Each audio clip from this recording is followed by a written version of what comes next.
خالد ابن ولید حضرت علی مولا علی کو کون اس طرح پکڑ کے لا سکتے؟ ٹھیک ہے، شرم نہیں آتی ان لوگوں کو بات کرتے ہوئے؟ شیر خدا کے ساتھ کون ایسا کر سکتا؟ سیدنا علی کی شجاعت سے بڑھ کے کس کی شجاعت تھی؟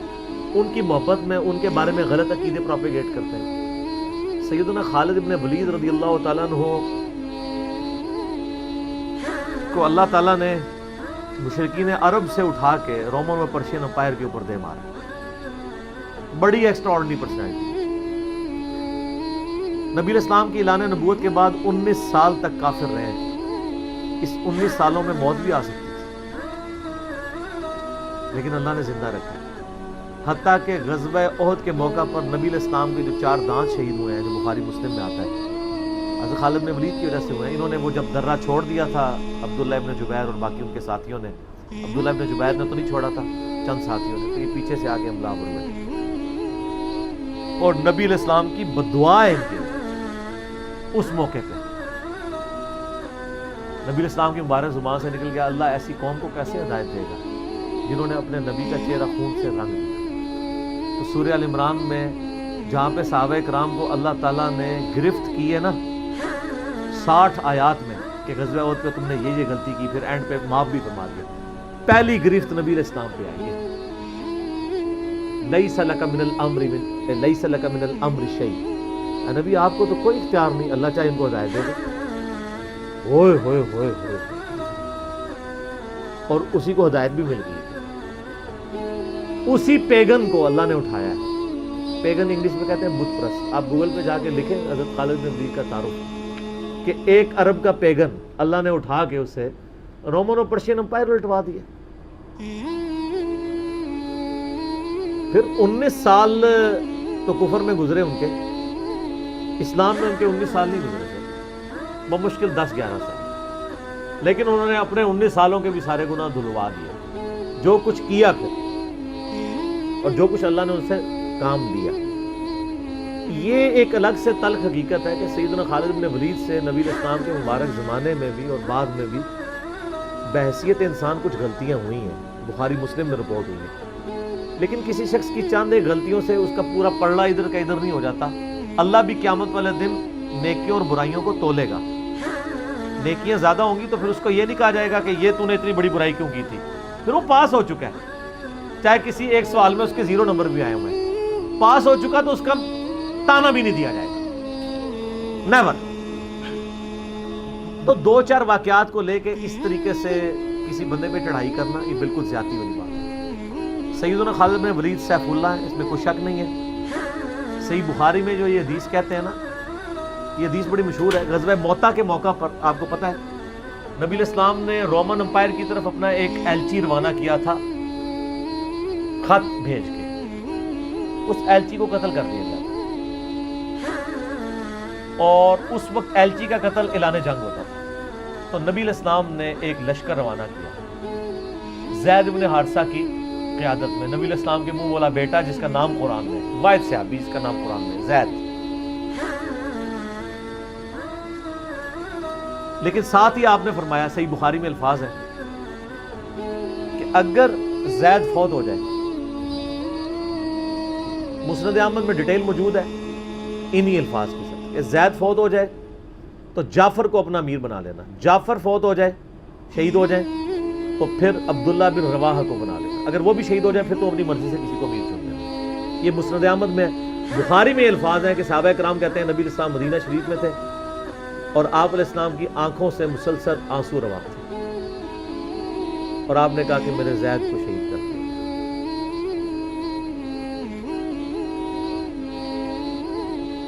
اب مسلمانوں کا پرچم جعفر نے تھام لیا۔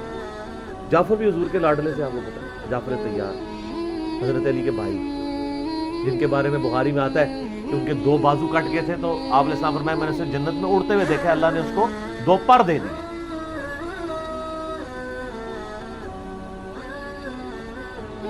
نجاشی کے دربار میں انہوں نے ہی، آپ کو پتا ہے، سورہ مریم پڑھی تھی۔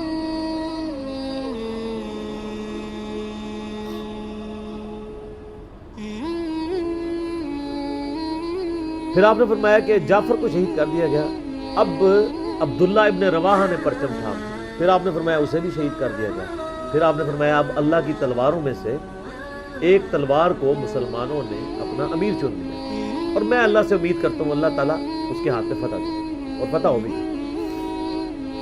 یہ بخاری کی جو حدیث ہے نا، اس کے اوپر امام بخاری نے باب باندھا ہے مناقب خالد ابن ولید، حالانکہ اس میں خالد ابن ولید کا نام نہیں تھا، لیکن اس حدیث کے اوپر باب کیا باندھا؟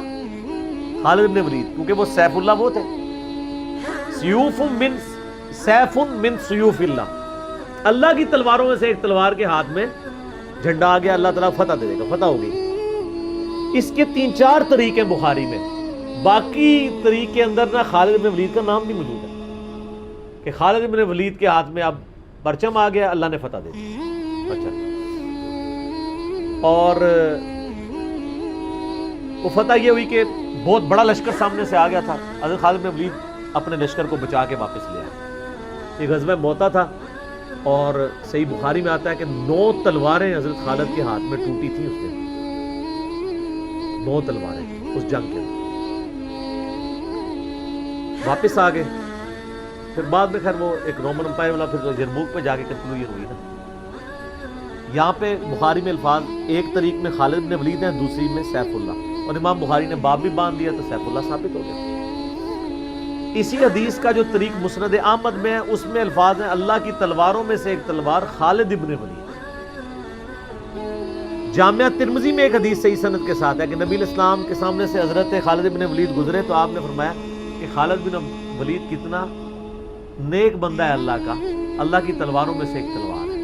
آپ دیکھیں جس شخص کے لیے نبی الاسلام کی مبارک زبان سے بددعا نکلی، اسی مبارک زبان سے ان کو اللہ کی تلوار کا قرار دے دیا۔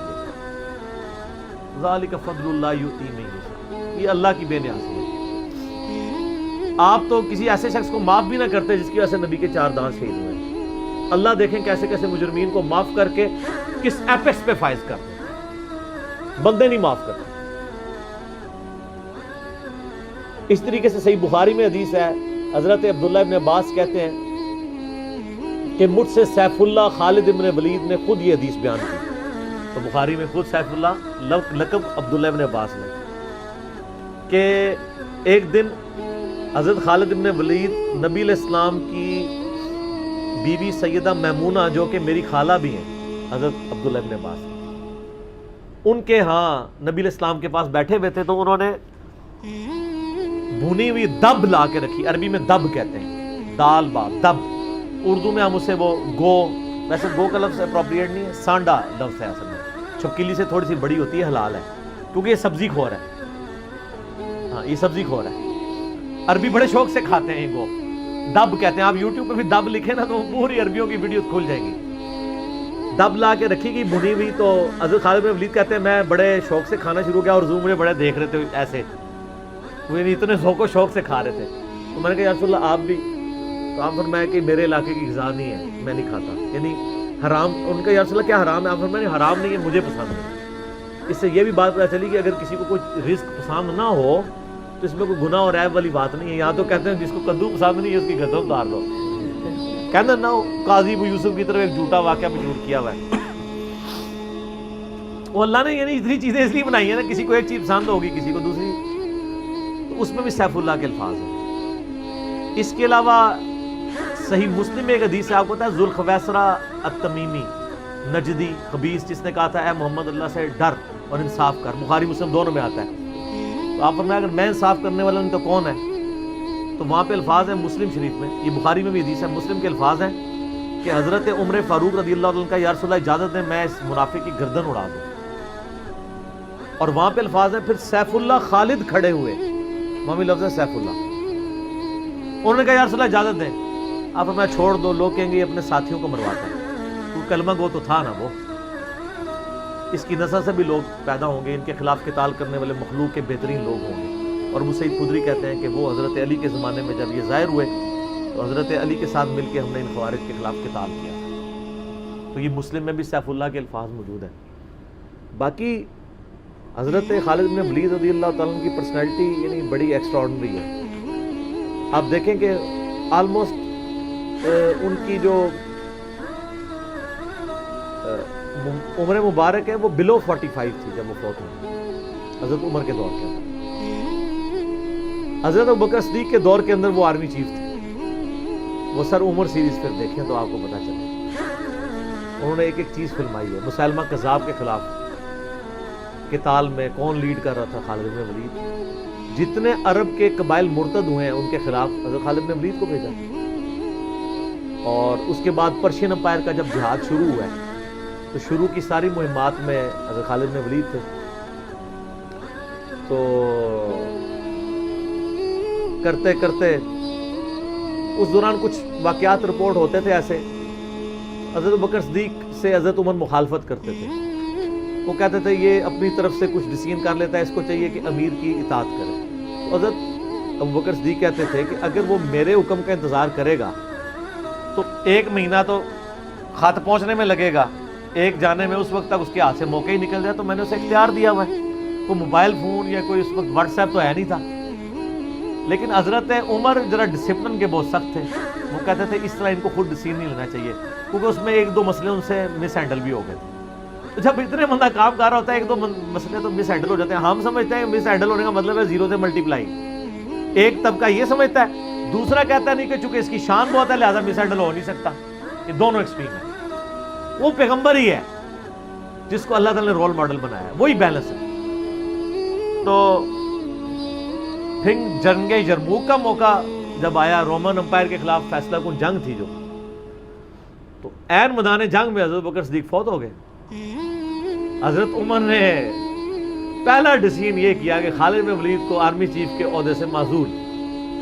ہائے ہائے سر, بالکل آپ آخری اوور چل رہے ہو اور آپ کا جو پلیئر سینچری پہ سینچری مار رہا ہو, آپ اس کو کہیں اس کو واپس آ جاؤ اور ایک نیا پلیئر بھیج دیں. جو کریز پہ سیٹ تھا اس کو آپ واپس بلا دیں. یہ وہ شخص کر سکتا ہے جس کا خدا پہ یقین ہو. تو اور آپ کو پتہ ہے حضرت عمر کے رشتہ دار تھے قریبی, انہی کے قبیلے سے تھے حضرت خالد بن ولید. حضرت خالد بن ولید کو پتہ تھا کہ یہ اگر عمر خلیفہ بنے گا نا تو پھر میرا معاملہ پہلے ہوگا. اور وہی ہوا. ابو عبیدہ ابن جرح کو بنا کے بھیج دیا. لوگوں میں بڑی چیمہ گوئیاں شروع ہوئی کہ لو جی سب سے بڑی آرمی کے خلاف جنگ ہو رہی ہے, سب سے بڑی سپر پاور, اور عین میدان جنگ میں یہ ڈیسیژن کر دیا ہے, اگر مسلمان ہار گئے پھر کیا ہوگا. یہ وہ اللہ نے فتح دے دی. فتح ہوئی تو اب جب لوگ آ کے مبارک باتیں پیش کر رہے ہیں, پھر حضرت عمر نے آ کے مسجد نبی میں خطبہ دیا. انہوں نے کہا خدا کے لیے میں تم سے یہی تو چیز ختم کرنا چاہتا تھا کہ یہ فتوحات خالد کی وجہ سے نہیں ہو رہی, رب خالد کی وجہ سے ہو رہی ہے. کل کو خالد نہیں رہے گا تو تم کیا سمجھو گے کہ اسلام ختم ہو جائے گا؟ اسلام نے تو آگے چلنا ہے. ٹھیک ہے. پھر انہوں نے کہا میری دوسری حکمت یہ تھی کہ مجھے پتا ہے کہ اب یہ رومن امپائر مسلمانوں کے پاس آ جائے گی, بیت المقدس بھی فتح ہو گیا پھر بعد میں. تو خالد بن ولید جو ہے یہ جنگ کی فیلڈ کا ماسٹر ہے, اور جب کوئی علاقہ فتح ہو جاتا ہے پھر کسی جنگجو کی وہاں گورنر لگانے کی ضرورت نہیں ہوتی, بلکہ کسی ایسے شخص کو گورنر لگانے کی ضرورت ہوتی ہے جو ہیومن انسٹنکٹ سے واقف ہو, جس کو ہیومن مینجمنٹ آتی ہو. تو خالد تو ہمیشہ تلوار کے ساتھ ہی کھیلا ہے, اس کو ہیومن مینجمنٹ نہیں آتی. تو میں نے اس شخص کا انتخاب کیا ہے جس کو سب سے زیادہ رسول اللہ صلی اللہ علیہ وسلم کی صحبت کا شرف حاصل ہے. اور بخاری مسلم میں حدیث ہے کہ نبی علیہ السلام نے فرمایا کہ ہر نبی کے ساتھ ایک امین ہوتا ہے, اور میرا امین جو ہے وہ ابو عبیدہ ابن جرح ہے. ان کو پھر یعنی یرموک میں حضرت عمر نے یعنی آرمی چیف لگایا اور فتح ہوئی. اس کے بعد بیت المقدس بھی فتح ہو گیا, کیونکہ ابو عبیدہ جو ہے وہ شروع کے مسلمانوں میں سے مکی دور کے. اب بعد میں لوگوں کو اسلام سکھانا تھا تو ایسے بندے کی ضرورت تھی نا. تو پھر حضرت عمر آپ کو پتہ ہے نا دورے پہ بھی گئے تھے بیت المقدس کی چابیاں لینے کے لیے. تو وہاں پہ کئی واقعات ہیں, ان میں سے ایک جو واقعہ ابو عبیدہ کا جو کہ ذکر ہوا ہے, تو اس کے بعد حضرت عمر ابو عبیدہ کو کہتے ہیں مجھے اپنے اب آپ آفس میں لے چلو.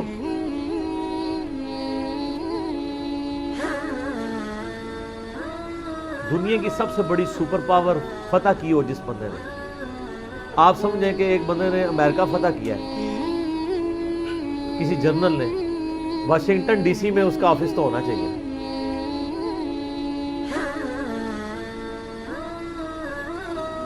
حضرت عمر رضی اللہ تعالیٰ عنہ کو ابو عبیدہ جب اپنے یعنی آفس میں لے کے گئے تو آفس کیا تھا؟ اسی قلعے کا ایک پرانا سا کمرہ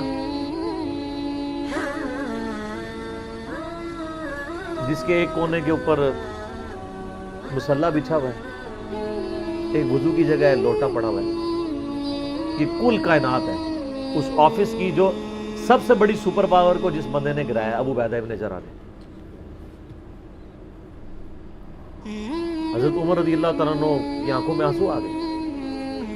انہوں نے فرمایا کہ دنیا نے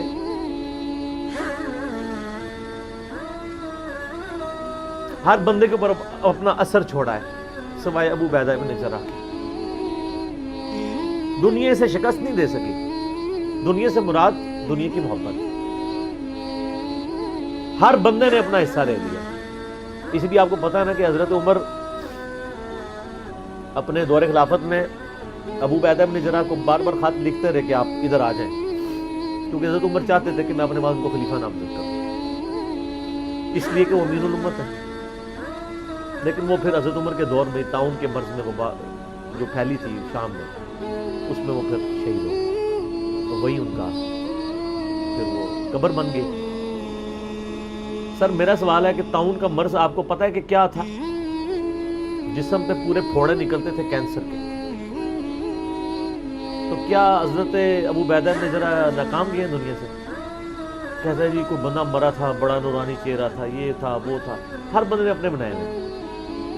ایک بندہ پھوڑوں کی تکلیف سے مرا ہے, بخاری مسلم کی حدیث ہے, جو طاعون کے مرض میں مرا وہ شہید ہے.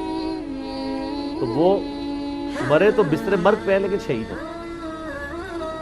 اور دوسری طرف خالد بن ولید آپ دیکھ لیں, سینکڑوں جنگوں میں حصہ لیا انہوں نے, کسی ایک جنگ میں شکست نہیں کھائی. حتیٰ کہ جو کافروں کی طرف سے بھی غزوہ احد لڑی ہے اس میں بھی ان کو شکست نہیں ہوئی.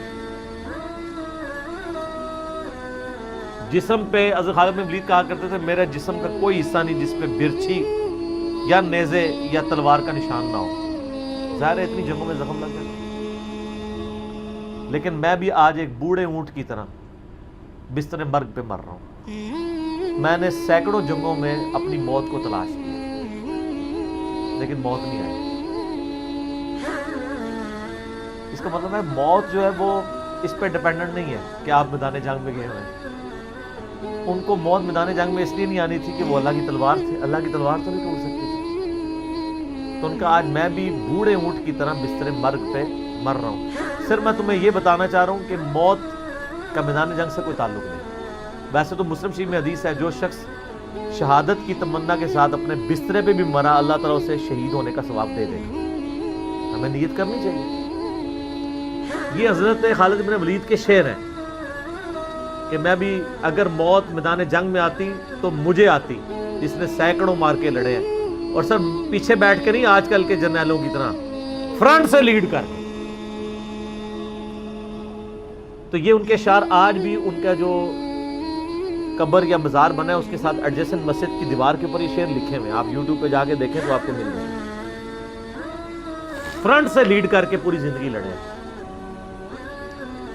باقی اس سے جو کچھ واقعات مس ہینڈل ہوئے ہیں اس سے آپ ان کی یہ نہیں کہہ سکتے کہ زندگی زیرو سے ملٹیپلائی کر گئی. کیونکہ جو بندہ موت کو گلے لگانے کے لیے ہر وقت تیار ہو, اس کے بارے میں یہ کہنا کہ وہ کسی عورت کے معاملے میں مطلب وہ اس سے محبت کے چکر میں اس نے اس کے یعنی خامن کو مروا دیا, جو ایک واقعہ ملتا ہے, ایسا نہیں تھا. کیونکہ حضرت عبداللہ بن عمر اور عمار بن یاسر, آپ کو پتا ہے یہ رپورٹر تھے حضرت ابو بکر کے. غزوہ جب وہ جنگ یمامہ کے بعد واپس آئے نا, انہوں نے آگے رپورٹنگ کی. انہوں نے پوچھا ہاں بتاؤ اتنے مار کے لڑے, کیا ہوا کیا ہوا؟ تو عمار بن یاسر نے کہا کہ اللہ کی قسم آپ جنگ یمامہ تو جیتی حضرت خالد بن ولید کی وجہ سے. پہلے تو پسپائی ہو گئی تھی, 700 وفات شہید ہو گئے تھے. حضرت خالد بن ولید اکیلے آگے چلے گئے تھے جسے روپ پڑا تھا. تو انہوں نے کہا کہ اے امیر المومنین, خالد ہم میں سے اگر کوئی شہید ہوتا سب سے پہلے خالد ہوتا. یہ ہر جنگ میں سب سے پہلے آگے جا کے لڑتے تھے, اور اگر کوئی سب سے پہلے دشمنوں کے تیروں اور نیزوں کا شکار ہوتا تو خالد بن ولید ہوتا. تو جب جس بندے کی زندگی کی کمٹمنٹ کا لیول یہ ہو نا، اس کے لیے عورتوں کا شگف کوئی شگف نہیں ہوتا. جب بندہ جان ہتھیلی پہ رکھ کے جا رہا ہو، سر یہ ہماری سچویشن نہیں ہے، تو وہ آپ کسی بندے کی اجتہادی خطا یا کہیں پہ کوئی اس کا مسئلہ، وہ ایک علیحدہ بات ہے. اوورآل جو بندہ اتنا کمٹمنٹ کے ساتھ لڑ رہا ہو، اس کے بارے میں یہ بدگمانی نہیں کی جا سکتی کہ اس کے اندر کوئی اس حوالے سے جھوڑ پائے. بل خالد بن ولید رضی اللہ تعالیٰ عنہ مسلمانوں کے ہیرو ہیں. باپ کے بارے میں قرآن میں اتنے سخت الفاظ ہیں، اور بیٹا دیکھ لیں، ٹھیک ہے. اور آپ کو پتا ہے کہ حضرت خالد بن ولید حضرت عمر کی زندگی میں فوت ہو گئے تھے. ان کی جب شہادت، ان کی فوت ہونے کی خبر جب مدینہ شریف میں آئی نا، کچھ عورتوں نے واویلا کرنا شروع کر دیا. حضرت عمر آپ کو پتا ہے بڑے سخت مزاج تھے. ان کا یہ عورتیں کیوں رو رہی ہیں، کیا ہوا ہے؟ تو بتایا کہ خالد بن ولید فوت ہو گئے. حضرت عمر نے رونا شروع کر دیا، حالانکہ خود معزول کیا ہوا تھا، لیکن وہ اللہ کے لیے کیا ہوا تھا نا، اپنی ذات کے لیے نہیں. آپ فرمائے ان عورتوں کو رونا. خالد واقعی اس قابل ہے کہ اس کے اوپر رویا جائے، کیونکہ باقیوں کی اگر کوئی تعریف کرتا ہے تو غلوب ہو سکتا ہے. خالد نے اتنا کچھ اسلام کے لیے کیا ہے کہ اگر یہ روتے ہوئے ان نوحہ جو حرام قرار دیا کہ وہ اس طرح کا نوحہ ہے جس میں آپ جھوٹی تعریف کریں. اگر کوئی روتے ہوئے کسی کی سچی تعریف کر دیتا ہے کہ اس کی وجہ سے اسلام کی یہ خدمت ہوئی، سر وہ نوحہ تو حضرت عمر کے اوپر کیا ہے، وہ نوحہ تو جائز ہے جس میں گریبان چاک نہ ہو، جھوٹی تعریف نہ ہو، آپ کلمات. تو حضرت عمر نے کہا کہ خالد اس قابل ہے کہ اس کے لیے عورتوں کو نوحہ کرنے دیں جو کچھ اس نے اسلام کے لیے خدمات کی. حضرت عمر کے اوپر نہیں کیا. بخاری مسلم دونوں میں حدیث ہے، عبداللہ ابن عباس کہتے ہیں کہ حضرت عمر کی میت رکھی ہوئی تھی اور لوگ آ کے آپ کی میت پہ سلام پڑھتے تھے اور آپ کے لیے تعریفی کلمات کہتے تھے کہ اللہ تعالیٰ آپ کے ساتھ اچھا معاملہ کرے، آپ کی وجہ سے اسلام کو عروج ملا. یرموک کے اندر اور قادسیہ کے اندر اللہ نے فتوحات دی، رومن پرشین امپائر مسلمانوں کے پاس آئی، خزانے آئے. اتنے میں عبداللہ ابن عباس کہتے ہیں، بخاری مسلم دونوں میں حدیث ہے، ایک شخص میرے پیچھے آ کے کھڑا ہوا اور اس نے میرے کندھے پہ یوں کونی رکھی اور اس نے کہا اے عمر اللہ تجھ پہ رحم کرے، تو اس روئے عرض پہ ایسا شخص تھا کہ میری خواہش تھی کہ میں اللہ کے حضور اگر پیش ہوں نا تو میں تیرے اعمال کے ساتھ پیش ہوں. ہائے ہائے ہائے، تیرے اعمال اس قابل ہے کہ میں چاہتا ہوں میں ان اعمال کے ساتھ اللہ کے سامنے پیش ہوں. اور میں نے رسول اللہ سے بارہ سنا تھا، میں ابو بکر اور عمر نے یہ کیا، میں ابو بکر اور عمر فلاں جگہ گئے، میں ابو بکر اور عمر داخل ہوئے، میں ابو بکر اور عمر نکلے. مجھے امید تھی کہ تم اپنے دو ساتھیوں سے جا ملو گے. کس کے ساتھ؟ رسول اللہ اور ابو بکر صلی اللہ علیہ وآلہ وسلم رضی اللہ تعالیٰ. تو ابن عباس کہتے ہیں کہ میں نے جب یوں مڑ کے دیکھا تو حضرت علی بن ابی طالب تھے جو یہ تعریفی کلمات حضرت عمر کی میت پہ کہہ رہے تھے. سر مولا علی کسی کے لیے تعریفی کلمات کے اور اس لیول کے کہ میں تیرے اعمال کے ساتھ اللہ کے حضور پیش ہونا چاہتا ہوں، اس کو اور کسی سرٹیفکیٹ کی ضرورت نہیں، جس کی خود فضیلت میں اتنا کچھ ہے. اور آپ دیکھیں کس طرح اب یہ سارے تعریفی کلمات میت پہ کہے جا رہے تھے، اس طرح کے وہ ان کے لائق تھا کہ ان کے لیے لوگ یہ تعریفی کلمات پڑھتے. واقعی انہوں نے اسلام کو کنٹریبیوٹ کیا. یہاں تو جن لوگوں نے اسلام کا جنازہ نکالا ہے، بدعقیدگیاں پھیلائی ہیں، لوگ ان کی کہتے ہیں جی بڑی خدمات ہے. پھر میں بار بار پوچھتا ہوں کیا خدمات ہے؟ کس صوفی بزرگ نے جو ہے وہ بخاری کا ترجمہ کر دیا ہے اپنی مدر ٹنگ کے اندر؟ کس نے قرآن کا ترجمہ کر دیا؟ پھر کہتے ہیں خدمات ہے. خدمات جن لوگوں کی ہیں وہ نظر آ رہی ہیں. آج تک لوگ ان کا نام لیتے ہیں تو رضی اللہ تعالیٰ عنہ کہتے ہیں، ان کے لیے دعائیں مانگتے ہیں، ان کی زندگی میں بھی، ان کی وفات کے بعد بھی قیامت تک. ٹھیک ہو گیا؟